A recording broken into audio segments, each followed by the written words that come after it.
सभी दर्शकों का प्रतिज्ञा 21 चैनल में हार्दिक स्वागत है। आज जो विषय लिया है वो लिया है इतिहास, और इतिहास के अंतर्गत जो टॉपिक है वो है अल-बरूनी। क्योंकि 11वीं शताब्दी में भारत के सामाजिक, आर्थिक और राजनीतिक स्थिति का जो वर्णन किया है अल-बरूनी ने, उसके बारे में ज़रा चर्चा करते हैं और देखते हैं। क्योंकि कोई ना कोई प्रश्न बनता है परीक्षा में, तो अल-बरूनी से कम गलत नहीं होगा, ये प्रयास रहेगा आज। चलिए देखते हैं।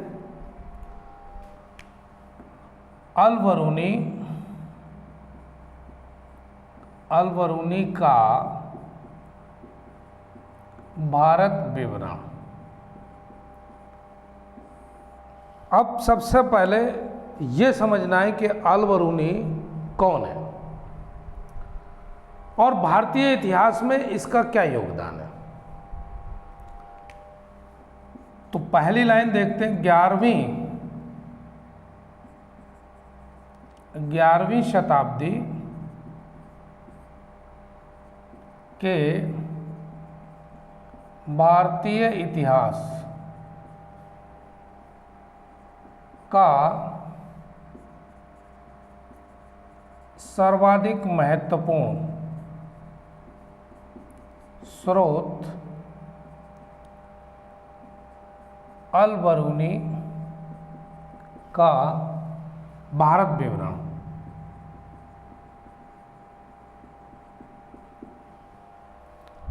अगर 11वीं शताब्दी के भारत के इतिहास की कोई जानकारी सटीक देता है तो वो अल-बरूनी। और भी स्रोत हैं, लेकिन सबसे बढ़िया स्रोत ये है क्योंकि ये विदेशी है ना। लेखक, यात्री, जो भी कहें इसको, ये तत्कालीन भारत की सामाजिक, आर्थिक और राजनीतिक दशा का वर्णन करता है। अब ये तो क्लियर हुआ कि अल-बरूनी का भारत विवरण, क्योंकि इसने लिखा है। अगला, ये जन्म कहाँ हुआ? इसका जन्म मध्य एशिया के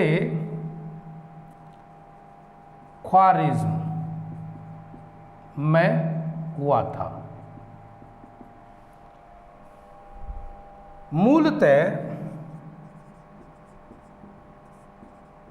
यह ईरान का निवासी था। अब दोनों बातों में फर्क हो गया। जन्म कहाँ का? ख्वारिज़्म, मध्य एशिया का, और मूल निवासी कहाँ का है? ईरान का। कौन? अल-बरूनी। थोड़ा और इसके बारे में समझते हैं कि इसका जन्म 973 ईस्वी में हुआ था। तो एक तारीख मिल गई, एक सन मिल गई हमको, और इस सन से पता चल जाता है कि सही भारत के इतिहास को समझने में कब की घटना रही होगी। क्योंकि इसका जन्म है 973, तो उसके बाद की घटना बताएगा। अगला पॉइंट समझते हैं। जीवन के प्रारंभिक वर्षों में अल-बरूनी ख्वारिज़्म के मैमुनिद वंश के शासकों के संरक्षण में रहा। शुरुआत में, यानी जीवन के प्रारंभिक वर्षों में अल-बरूनी ख्वारिज़्म के कौन सा वंश था वहाँ पर? मैमूनिद। और इस वंश के शासकों के संरक्षण में रहा। क्योंकि जन्म ही इसका कहाँ हुआ है? ख्वारिज्म में। तो जाहिर सी बात है, जन्म लेते ही थोड़ी भाग जाता है आदमी, क्योंकि जन्म के प्रारंभिक वर्षों में तो वो चलना, देखना, दुनिया को समझना सीखता है, तो वहीं रहेगा। तो इसमें कोई बड़ी बात नहीं है। ये जीवन के प्रारंभिक वर्षों में कहाँ रहा? ख्वारिज्म में। अब बात आती है इसके बाद की, उसको भी देखते हैं।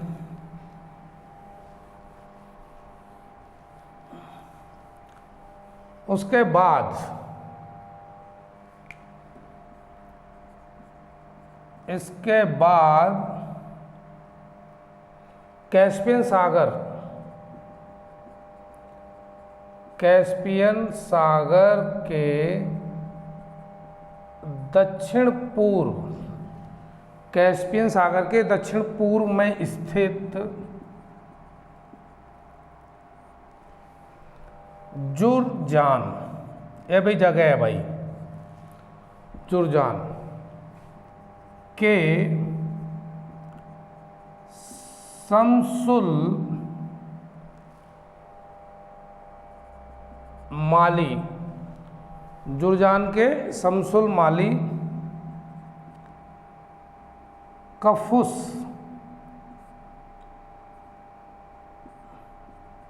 बासमगीर। लो जी, इतना बड़ा नाम है, ऐसा लग रहा है कि 3-4 लोगों के नाम इकट्ठे मिला के अकेले ने रख लिए। कहाँ है? इसके बाद कैस्पियन सागर के दक्षिण पूर्व में स्थित जुरजान के शमसुल माली कफुस बासमगीर के दरबार में आश्रय प्राप्त किया। किसने? अल-बरूनी ने। ख्वारिज्म में पैदा हुआ, निवासी था मूलतः ईरान का। जीवन के कुछ वर्ष तो ख्वारिज्म में ही रहा। उसके बाद ये आ गया किस शहर में? जुरजान नामक शहर में। और इसके संरक्षण में शमसुल माली कफुस बासमगीर के दरबार में आश्रय प्राप्त कर लिया और फिर वहीं रहने लगा। यहाँ तक तो बात क्लियर होती है अल-बरूनी के संदर्भ में। अब आगे उसने अपनी पहली पुस्तक अथरुल वाकिया अल कुरूम अल खालिया लिखी थी। यह रही भाई इसकी किताब पहली, जो अपने स्वामी शमसुल माली येरा को समर्पित थी।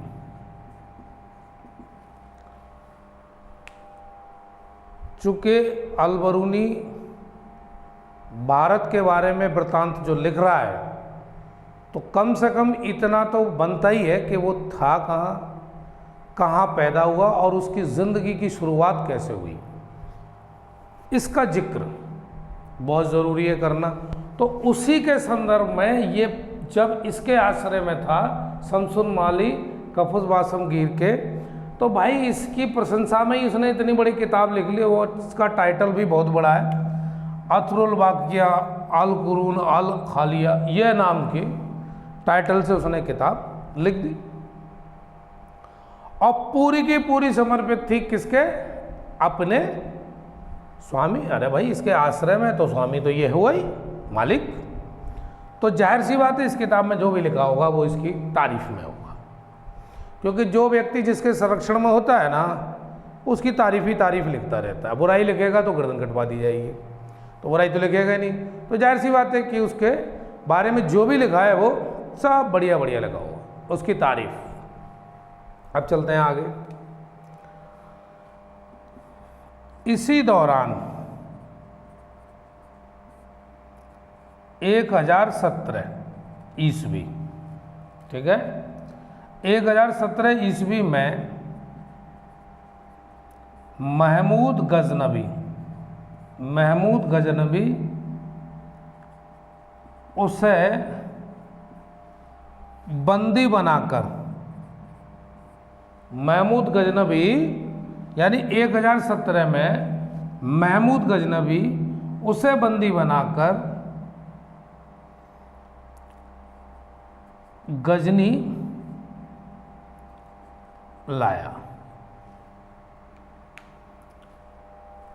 अब यहां समझने वाली बात है कि महमूद गजनी बंदी कब बनाएगा, ये बात सोचने की है ना। महमूद गजनी ने ख्वारिज्म, ये जो भी बोला था शब्द, यहां पर इसका जन्म हुआ, इस पर आकर आक्रमण किया, ठीक है ना। तो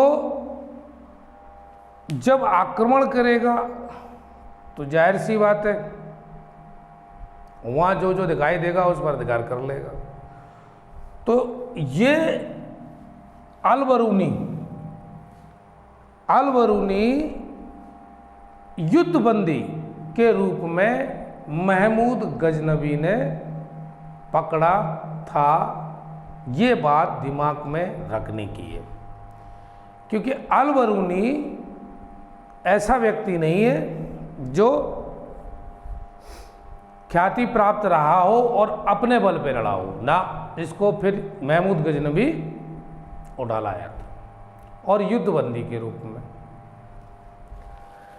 तो जब युद्ध हुआ होगा, बहुत सारे मारे गए होंगे, है ना। अलबरूनी भी लड़ रहे होंगे, और कलम से लड़ने वाला हथियार से कैसे लड़ पाएगा। तो महमूद गजनबी ने अलबरूनी के साथ जो किया सो किया, बहरहाल बंद तो कर ही लिया, ठीक है ना। और इसको बंदी बनाकर ले आया, और कहाँ ले आया, गजनी में। अब इसको गजनी में ले आया, 75 साल की उम्र तक ये जिया, और तब तक ये गजनी में ही रहा। कौन, अलबरूनी। अब कर क्या रहा है, पहली बात तो वह संस्कृत, अरबी, फारसी, हिब्रू, है ना, एवं ख्वारिज्म भाषा का ज्ञाता था। कितनी भाषाओं का ज्ञाता है वो, एक आध भाषा हो तो 4-5 भाषाओं का तो वो ज्ञानी है, जिसमें संस्कृत शामिल है। क्योंकि भारतीय सभ्यता और संस्कृति को जोड़ती है कौन सी भाषा, संस्कृत। तो ये इसका ज्ञानी होने की वजह से हमें भी लगा इसने भारत के संदर्भ में जो लिखा होगा वो ठीक ही लिखा होगा, क्योंकि ये विदेशी है, इसने जो देखा आके वही लिखा है, चापलूसी तो नहीं की इसने। क्योंकि भारतीय किसी राजा के यहाँ पर आश्रय इसने बिल्कुल नहीं लिया। महमूद गजनबी के साथ आया गया, देखा उसने जो वो लिख डाला। तो उसने क्या क्या लिखा है वो भी आज देखते हैं। भारत के संदर्भ में उसकी पुस्तक कौन सी है, किताबुल हिंद, या भाई इसका दूसरा नाम है तहकीक ए हिंद। अब ये परीक्षा में कई बार पूछा भी गया है, किताबुल हिंद या तहकीक ए हिंद नामक किताब किसकी है। निम्नलिखित में से बताइए 4 ऑप्शन। उसमें जनाब एक ऑप्शन में ये जरूर बैठे होंगे अलबरूनी, बस वहीं टिक मार देना है, क्योंकि यही लेखक है। और महत्वपूर्ण है। तो इन्होंने लिखा था किताबुल हिंद और तहकीक हिंद। इसमें भारत का जो वर्णन है दशा का, और ये किताब 80 अध्याय में लिखी गई है, यानी 80 इसके चैप्टर्स, अध्याय। अगला यह तत्कालीन भारतीय समाज, सभ्यता और संस्कृति का वर्णन करती है। ये किताब जो वर्णन कर रही है वो किसका कर रही है? भारतीय समाज, और समाज में जो सभ्यता व्याप्त है, जो संस्कृति व्याप्त है, जिसका वो अनुसरण कर रहा है तत्कालीन समाज, उसके बारे में पूरा वर्णन कर रहा है। कौन? अल-बरूनी। आगे अल-बरूनी ने अपने विवरण में हिंदुओं के लिए भारतीयों, ये बात ध्यान रखने की, हिंदुओं के लिए भारतीयों शब्द का उल्लेख किया है। अल-बरूनी अपनी पुस्तक किताबुल हिंद में हिंदुओं के लिए भारतीयों शब्द का उल्लेख करता है। ऐसे ही जो प्रश्न बनते हैं, जो कुछ कुछ बीच बीच में से बना लिए जाते हैं, उस पर आप नज़र रखिए। आज का दिन समर्पित है, आज की क्लास समर्पित है भारतीय इतिहास को लेकर, उसमें भी अल-बरूनी को लिया है। तो ऐसा ना हो कि भविष्य में अल-बरूनी से कोई सवाल आए और हमारा गलत हो जाए परीक्षा में, ऐसा नहीं होना चाहिए, है ना। क्योंकि इतना सब कुछ देखने के बाद भी अगर सवाल गलत हो रहा है तो बड़ी दयनीय स्थिति है ना। उसका अल-बरूनी कहाँ पैदा हुआ, मूलतः निवासी कहाँ का था, ये बात याद रहनी है। दूसरी, भाई इसको लाया कौन, फ्रंट में कौन लाया? वो महमूद गजनबी लाया। ये वही महमूद गजनबी है जिसने भारत पर 17 बार आक्रमण किया।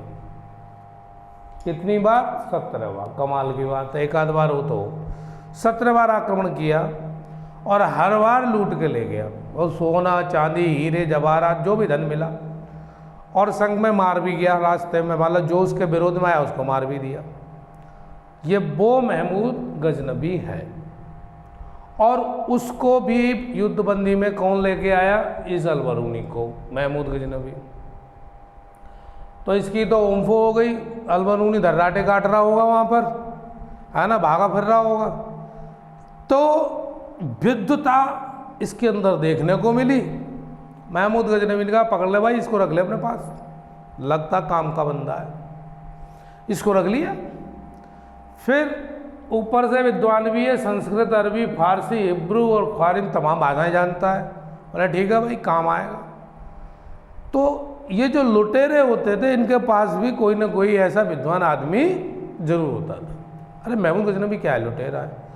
और लुटेरा है कब? जब सामने वाला निर्बल है। सामने वाला अगर इससे ज़्यादा मजबूत हो जाए तो ये जो लुटेरे हैं फिर ये भीगी बिल्ली की तरह भागते हैं।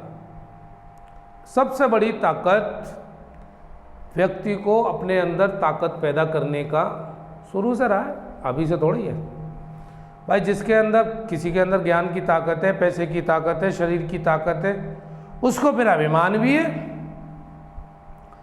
ताकत आती है तो अभिमान भी आ जाता है। बहरहाल अपन लोगों से मतलब है परीक्षा पास करनी है तो ताकत लेनी है कौन सी? जो परीक्षा से संबंधित सिलेबस है और उसमें जो सवाल आ रहे हैं भाई, वही ताकत लेनी है अपन को। तो उसमें मैं भी मदद कर रहा हूँ आपकी। पढ़े रहिए, आप जम के पढ़िए, और किसी ज्ञान तो कहीं से मिले वहीं से ले लीजिए। तो हुआ क्या कि ये जो शब्द है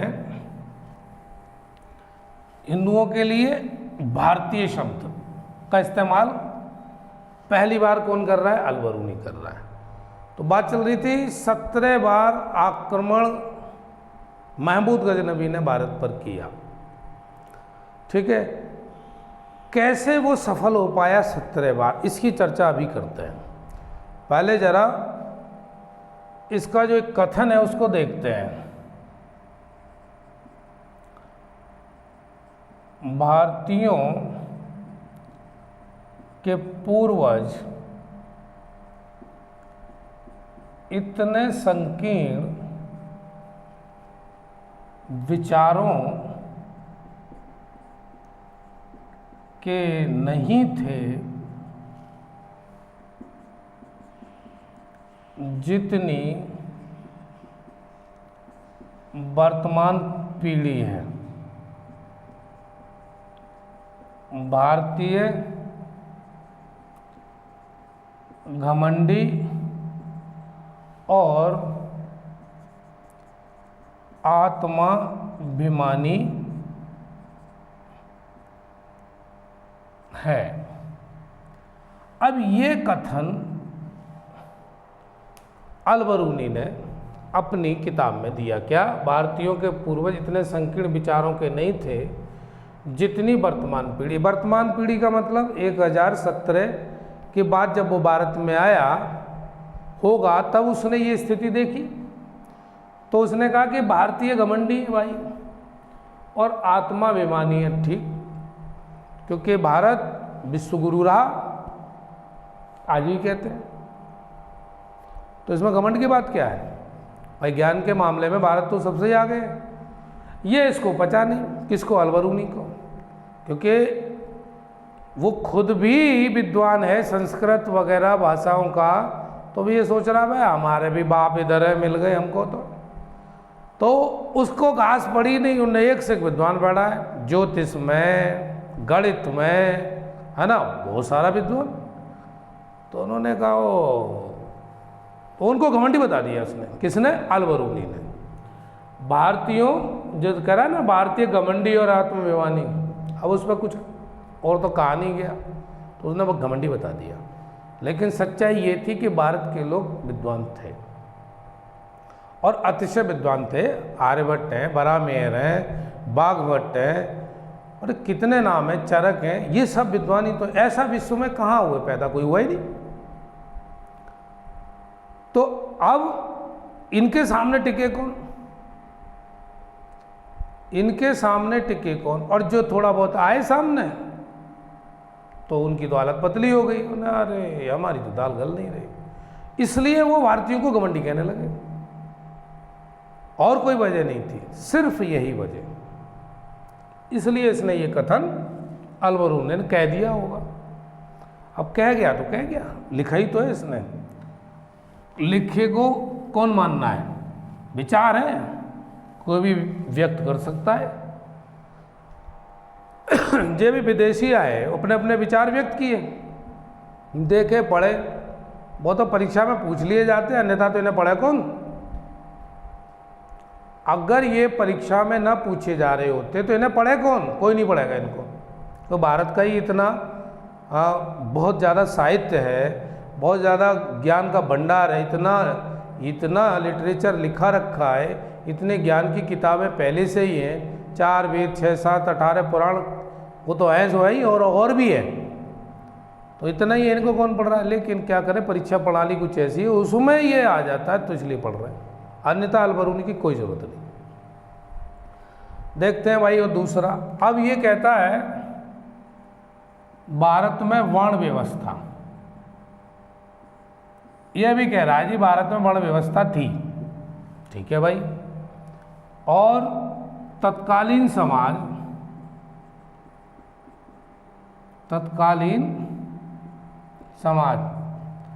4 भागों में। तो एक तो ब्राह्मण हो गया, दूसरा क्षत्रिय, तीसरा वैश्य,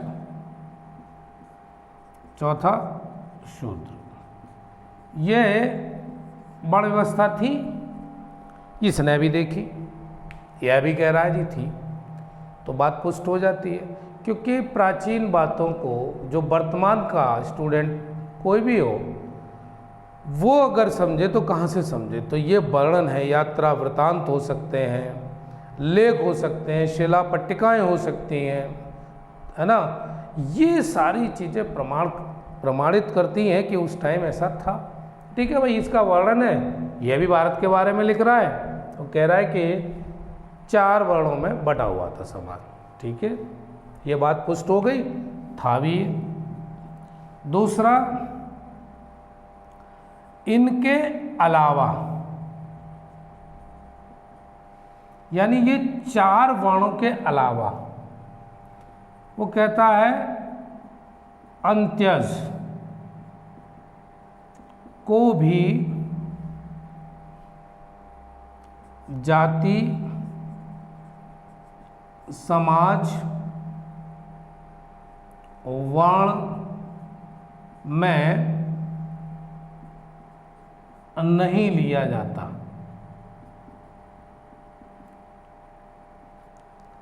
कहने का मतलब मेरा यह है कि अंत्यज भी थे, यानी इन चारों के अलावा वर्ण अंत्यजों का भी करता है। कौन? अलबरूनी। लेकिन भाई वो समाज का हिस्सा नहीं है। तो मैं अभी जो गजनबी की बात कह रहा था, अब वो यहाँ बात क्लियर होगी। महमूद गजनबी, क्षत्रियों का काम क्या था? ये तो सैनिक है ना, रक्षा करना इनका काम है। बाकी देखो समाज बैठा हुआ है, वैश्य भी बैठा है, शूद्र भी बैठा है, ब्राह्मण भी बैठा है और अंत्यज भी बैठे हैं। ये बैठ के दूर से देख रहे हैं, मरने दो, मुझे क्या पड़ी। अगर व्यवस्था, हमारी वर्ण व्यवस्था में ये दोष ना होता तो भाई देखो कोई विदेशी आ रहा है, सब लड़ो, चाहे वो शूद्र हो, चाहे वो अंत्यज हो, चाहे ब्राह्मण हो, हथियार उठाओ मारो।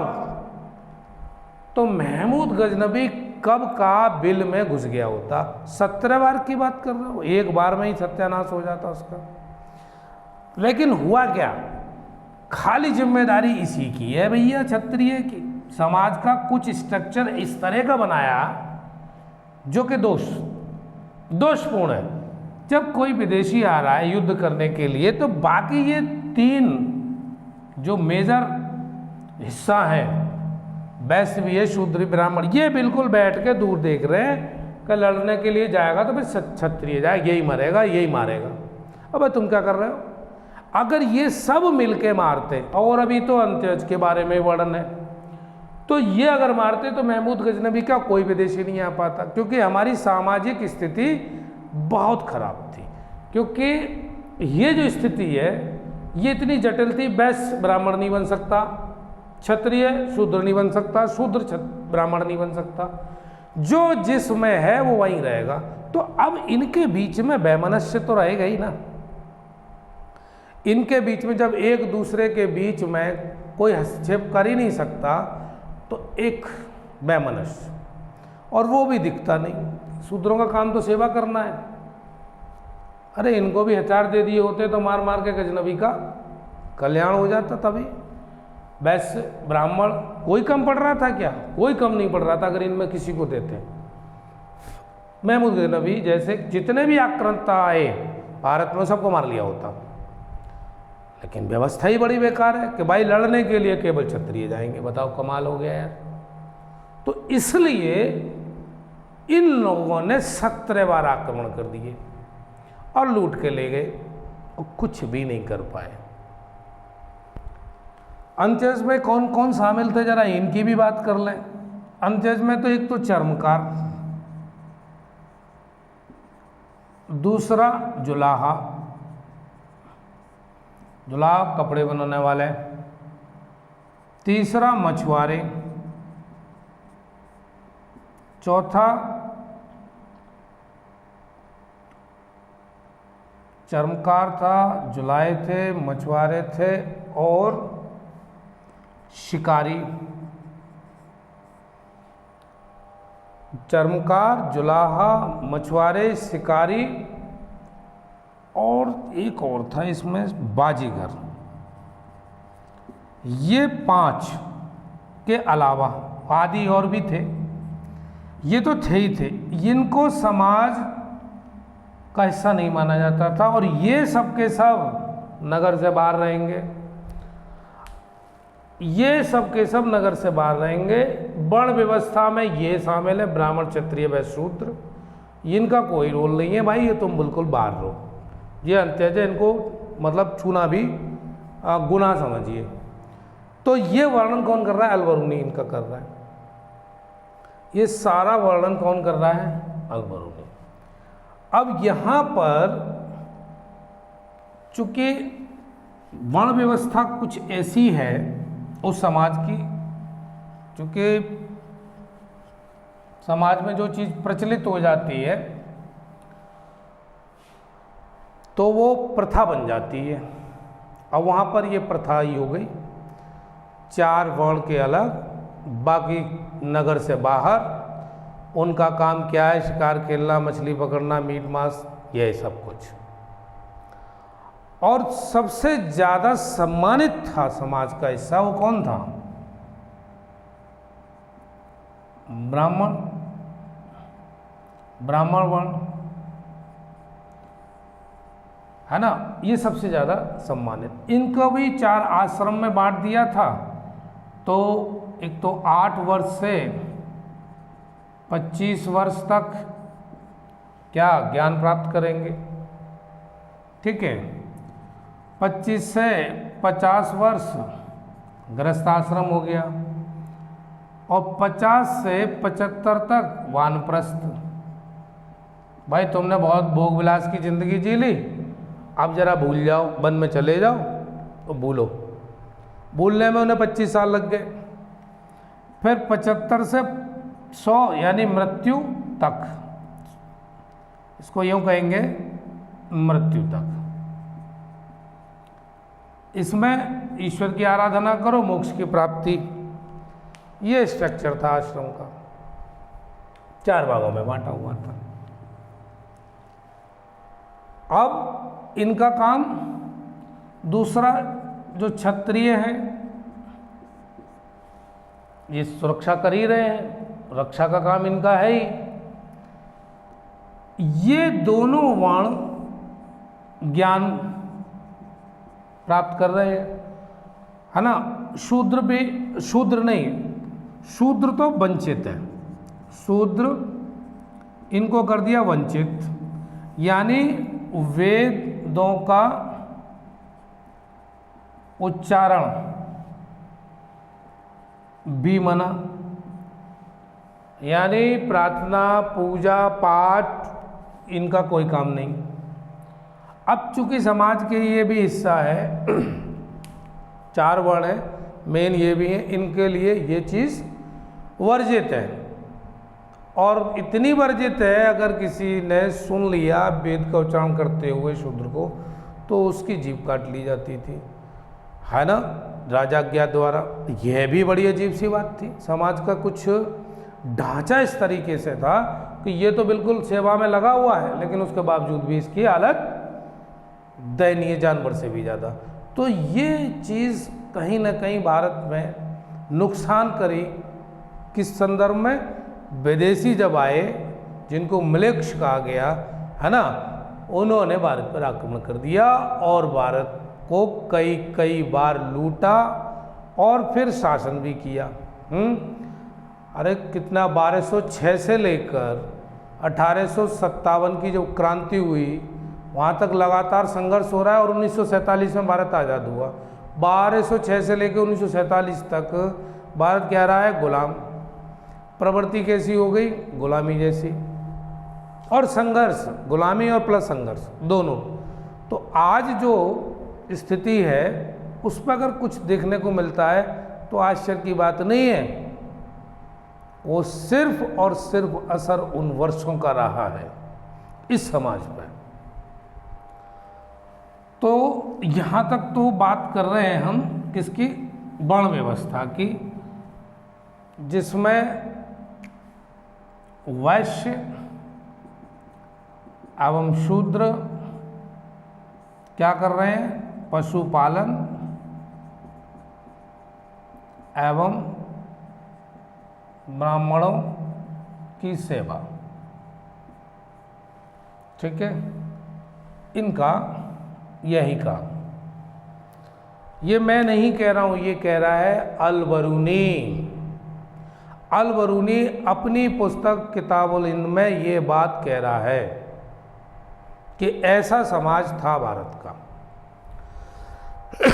आज चाहे आप कितने ही ऊंचाइयां प्राप्त कर लिए हों या कितने ही आधुनिक बन गए हों, लेकिन अतीत ऐसा ही था। अल-बरूनी द्वारा वर्णित विभिन्न क्षेत्रों में प्रचलित लिपि, अब वो लिपि का भी वर्णन करता है, जरा उसको भी देख लेते हैं। पहली नागर लिपि, ये मालवा क्षेत्र में प्रचलित थी। ये लिपि जो थी वो किधर? मालवा क्षेत्र में। दूसरा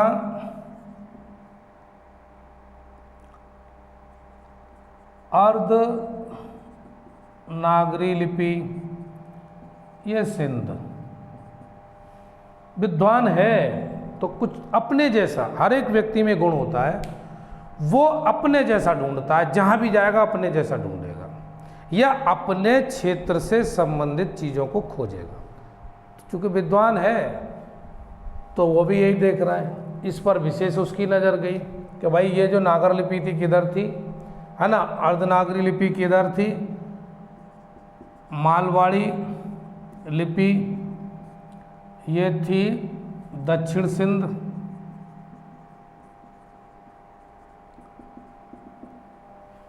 चौथा है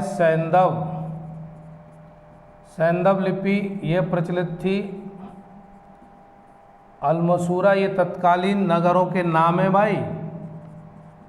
कर्णाट लिपि ये थी कर्नाट देश में। उसके बाद आंध्री लिपि, ये आंध्र में, जो आज आंध्र प्रदेश है।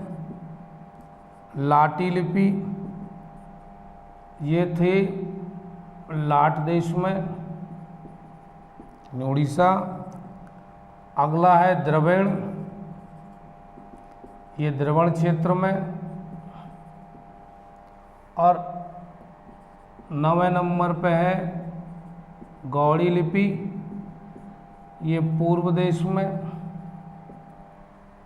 और 10वें नंबर पे है भौछुकी लिपि, और इसका संबंध सीधा सीधा था महात्मा बुद्ध की लिपि। इन 10 प्रकार की लिपियों का भी वर्णन अल-बरूनी अपनी पुस्तक किताबुल हिंद में करता है। प्रचलित लिपियां ये 10 की 10। ठीक है भाई। दूसरा, अल-बरूनी कुछ उत्सव, भारतीय उत्सव जो उसने देखे उनका भी वर्णन करता है। कौन कौन से उत्सव एवं त्योहार? एक तो भाई वसंत का उत्सव, दूसरा महानवमी, तीसरा पितृपक्ष, जो श्राद्ध की बात होती है, श्राद्ध पक्ष होता है। चौथा होली, और 5वां शिवरात्रि। ये 5 और भी करता है, लेकिन ये प्रमुख जो है इनका वर्णन वो भी कर रहा है। कौन? अल-बरूनी अपनी पुस्तक में। तो आज हमने देखा, एक तो उसने भारतीय समाज, है ना, भारतीय समाज की जो वर्ण व्यवस्था थी उसके बारे में उसमें वर्णन कर रहा है, ब्राह्मण, क्षत्रिय, वैश्य और शूद्र, ठीक है, इनका वर्णन करता है वो, जो कि तत्कालीन समाज में प्रचलित थी। वो भी कोई नई बात नहीं कह रहा है, ये था, हमने मान ली, ठीक है भाई, तुम भी कह रहे हो, मान ली। दूसरा, यहाँ पर जो भी लिपियाँ थीं वो उत्सव जो भी बताए हैं वो ये सब थे। तो अल-बरूनी 11वीं शताब्दी में भारत की जो यथास्थिति है समाज की उस टाइम, तत्कालीन समाज की, उसका वर्णन कर रहा है। हाँ, और भारत के लोग विद्वान तो थे, इसकी तारीफ तो वो कर ही रहा है ना। तो ये सारा, अब इसमें से कितना आपके लिए उपयोगी और काम का चीज़ मिलेगी परीक्षा में, ये पक्का, अगर कोई प्रश्न बनता है तो इसमें से मिलेगा। ठीक है भाई, तो आज की क्लास यहीं तक, मिलते हैं फिर कल किसी नए टॉपिक के साथ। तब तक यूं ही जुड़े रहिए, स्वस्थ रहिए, मस्त रहिए और अध्ययन में रत रहिए। धन्यवाद।